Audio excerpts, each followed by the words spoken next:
เจชื่ออะไร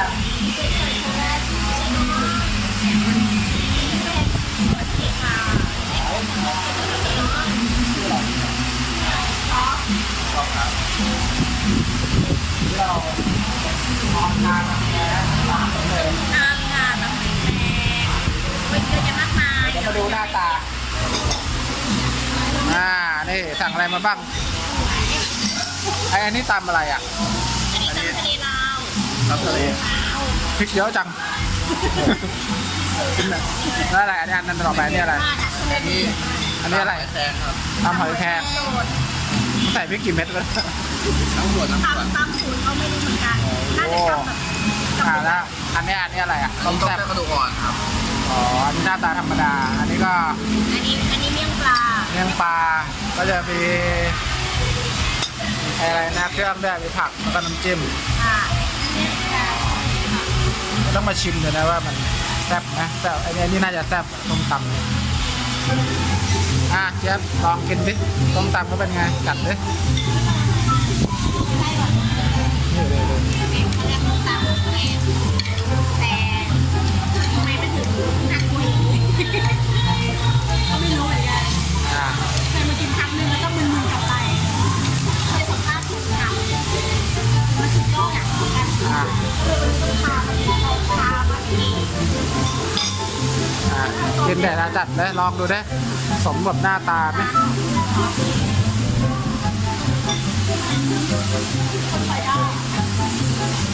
เผ็ดเหรอสุดยอดแล้วเนี่ยตำทะเลป่ะ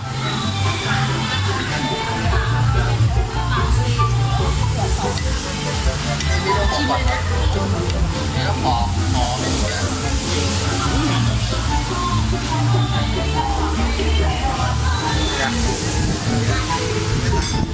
รสชาติเหมือนกันไหมเนี่ยสองอันเนี่ยสองจานเนี่ยต่างกันต่างกันแบบว่าแซ่บหวานอันนี้มันจะเป็นของเราเรียกมาแบบมากินกับผู้เชี่ยวชาญด้านส้มตำทั้งกันเลย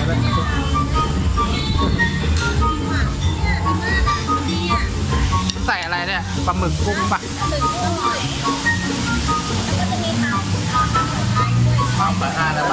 แต่ว่าอันนี้เนี่ยไม่มีมะละกอใช่ไหม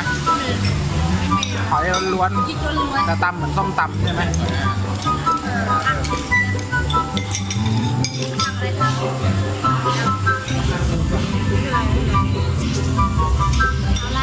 ดีเจออนหาอะไรกันเนี่ยปลานิลเผาแค่นี้ก็ไม่รู้เนี่ยปลานิลออนเราขอภาษาโคราชอาจจะไม่ถนัดภาษากลางแล้วกันอันนี้ก็เป็นปลานิลเผาเนาะเป็นคล้ายแบบว่ามีเมี่ยงปลาผักเป็นเครื่องเคียงเนาะแล้วก็มีขนมจีนมีผักต่างๆอันนี้มันอาจมาเนาะฉันว่าทีเด็ดแม่ต้องอยู่ในนี้ว่ะก็เพิ่งเคยสั่งเหมือนกันปกติก็จะสั่งส้มตำหอยแครงให้คุณดีเจออนนะคะสอนวิธีการกินเมี่ยงปลาเผาต้องสอนได้เลยแค่นี้ต้องสอนมึงกินยังไงก็มีอะไรยากค่ะทุกอย่างก็มารวมกันแค่นั้นแหละหาผักหาอะไรเนาะแต่ว่าโภชนาการนิดนึงน้ำจิ้มนะคะแล้วก็ห่อเป็นคำเนาะกินคล้ายๆสไตล์เกาหลีนิดนึงนะคะเกาหลีครับขับก็เลิกกินกันนะเฮียชิมไหมเฮียชิมไม่สามารถบรรยายได้ดู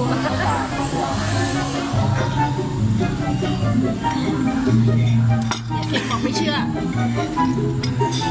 กูลองก่อนเยอะ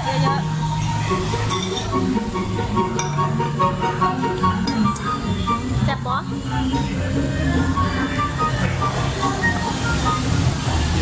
เป็นน้ำจิ้มนี่เนี่ยมันจะเป็นซีฟู้ดถั่วเมี่ยงปลาก็อร่อยเลยนะเฮียถึงเวลาแล้วที่เธอจะต้องลองไอ้เนี่ยตำปลาทะเลพูดให้ถูกตำทะเลลา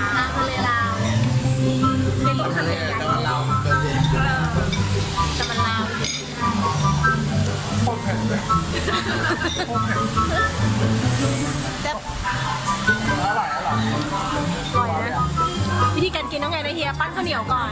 ยวแล้วก็อะไรนะ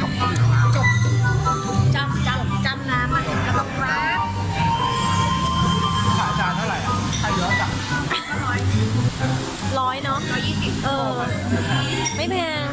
แล้วเนี่ยอร่อย น่าจะ100ไม่120ก็100เนี่ย มาเด้อพี่ก๊อฟครับพี่ก๊อฟมีเมนูอะไรจะแนะนำไหมครับ อันนี้ร้านเพื่อนพี่ครับ ที่เราต้องเรียกก๊อฟว่าพี่เพราะว่าดูที่ผมก๊อฟครับ ไฮไลท์ได้หมดเลยว่าไฮไลท์ต้มแซ่บป่าแม่นบอเนี่ย กระดูกอ่อน ต้มกระดูกอ่อนอ๋อ ต้มแซ่บกระดูกอ่อน กรึดเฮียสนสูตรนี่นี่เป็นขาแบบว่าขาต้ม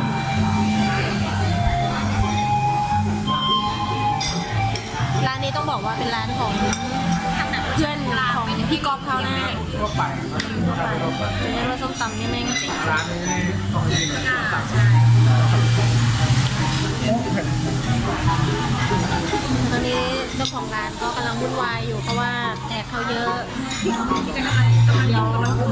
วเราค่อยคุยกับใจเขาเพราะว่าแซ่บ ที่นี่อยู่ที่ไหน ที่อยู่ที่ไหนนี่แถวไหนวะขาที่นี่อยู่ที่ไหน ที่นี่คือที่ไหน เส้นถนนร่วมเริงชัยค่ะ ร่วมเริงชัยอยู่ในเมืองเนาะ มาง่ายก็เซิร์ชหาได้เลย จังหวัดอะไรจังหวัดอะไร จังหวัดอะไรเนี่ย โคราชค่ะ โคราชดูจากชื่อร้าน มีคำถามว่าคำว่าโสเรคืออะไร โซเลแต่ว่าน้องมันจะเป็นภาษาว่าเขาก็เหมือนแบบคล้ายๆนั่งแบบโซเลนั่งเล่นนั่งคุยนั่งคุย อ๋อ นั่งเมามอยนั่ง เจี๊ยบที่คนบ้านไหนคนบ้านเปล่า คนโคราชเป็นแก่นกัน คำว่าโซเลที่แถวบ้านเลยนะ ฉันก็คิดว่าเหมือนกัน เล่นมานานมาก ฉันก็คิดเหมือนกันแต่ฉันไม่กล้าตอบ ฉันก็บอกว่ามันเป็นคำแบบคำสเปยอ่ะเขาก็ไม่เข้าใจ โซเลนั่งเล่นนั่งเรื่อยนั่งเพลินๆอะไร อย่าไป ประ ซี มาณว่าชิวๆประมาณนี้ใช่ไหม นั่งชิวๆนั่งโสเลนั่งไรสาระนะนั่งไรสาระกินข้าวกินเหล้าไปเลย ตอนนี้ภาษาบ้านละค่ะ โอเคค่ะงั้นก็ขอกินข้าวเฮียลองพูดดิงั้นก็ขอกินสมตำ มา ก่อน โสเล โสเลโอเคกินก่อน